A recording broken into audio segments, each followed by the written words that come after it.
nearby. Seek refuge in God before, in front of Allah subhanahu wa ta'ala from the mischief of shaitan.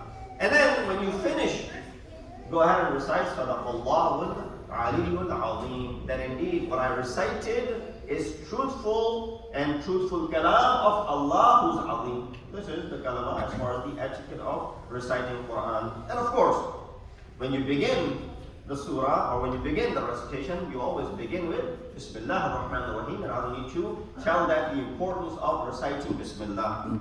Just like all the other chapters, this surah also starts with Bismillah. This is one of our beliefs, that every surah has their own Bismillah. But you somehow buy them in our Quran, you don't write in front of it ayat number 1. You pick up any Quran, and even if the Quran is printed by a Shia press, still you find that it does not say ayat number 1 is Bismillah ar-Rahman ar-Rahim. The reason is because our brothers in Ahl-Sunnah, they don't believe that Bismillah is part of the surah. They don't consider it to be the part of the surah. And when they don't consider it to be part of the surah, they don't recite it either when they're praying, right? You don't hear them say Bismillah ar-Rahman ar-Rahim before they recite the second surah. At least in front of Bismillah and Surah Fatiha, they'll say Bismillah. But before reciting the second surah, they won't say Bismillah ar-Rahman ar-Rahim.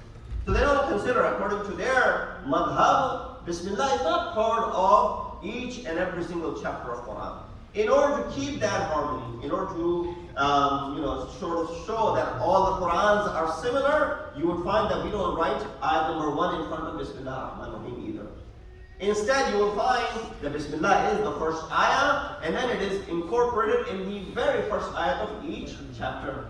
So in this regard, when Allah subhanahu wa ta'ala begins addressing Rasulullah, the surah begins like this. Bismillah ar-Rahman ar-Rahim. Ya ayyuhan nabi taqullah. This is the first ayat of Surah Ahzab. Sallu ala Muhammad wa ali Allahumma salli ala wa ali Muhammad.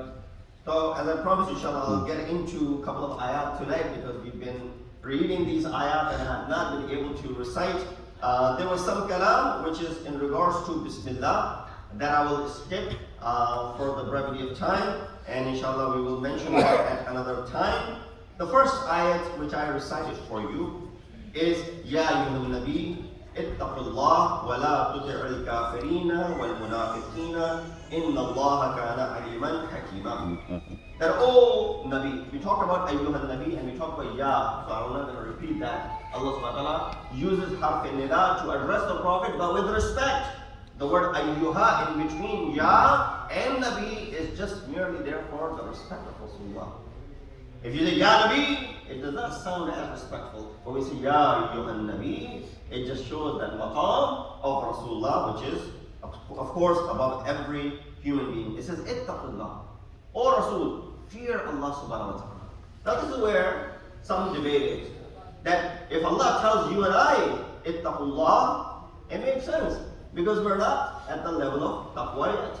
Or we have not gained taqwa yet. That's why even in the beginning of this month, when we are commanded to fast during the month of Ramadan, the ayat of Quran says what? لَعَلَّكُمْ تَتَّقُونَ. Fast so that you may become muttaqi. Even then there is no guarantee that you may become muttaqi. Try your best, inshallah, by fasting, not just through your abstention from food and drink, by all the other things that you must fast through, you might gain this taqwa.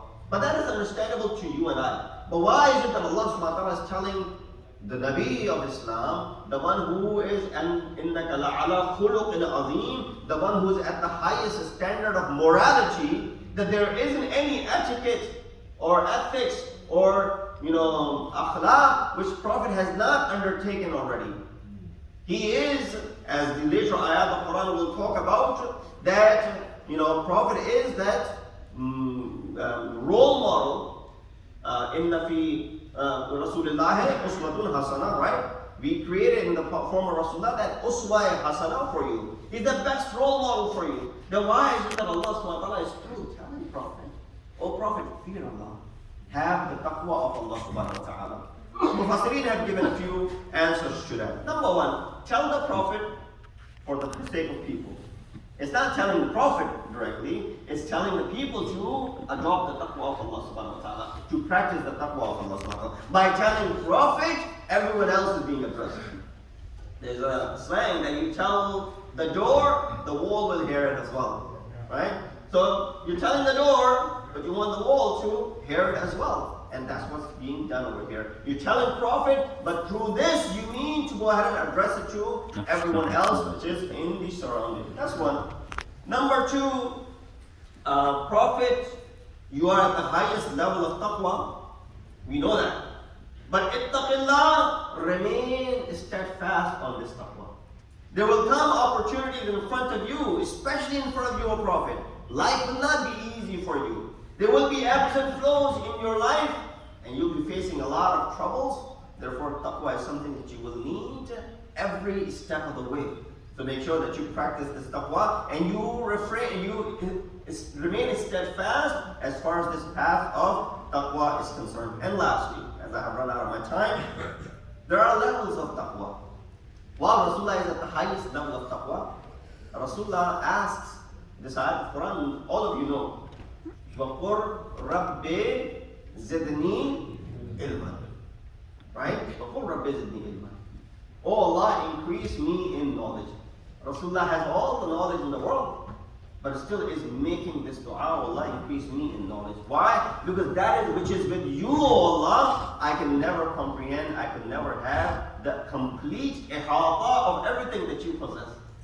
So every day I'm learning something from you, O Allah subhanahu wa ta'ala. Similarly, when this command of taqwa comes, it is only going to do what? Increase in the taqwa of Rasulullah. These are a couple of ways of explaining why Allah subhanahu wa ta'ala would address the Prophet by saying, ittaqillah. We ask Allah subhanahu wa ta'ala to give us the tawfiq and ability to follow the commands and the teachings of Ahl-e-Bait and reflect on these ayat of Quran, especially in this month of Ramadan. Wa akhir da'wana, alhamdulillah.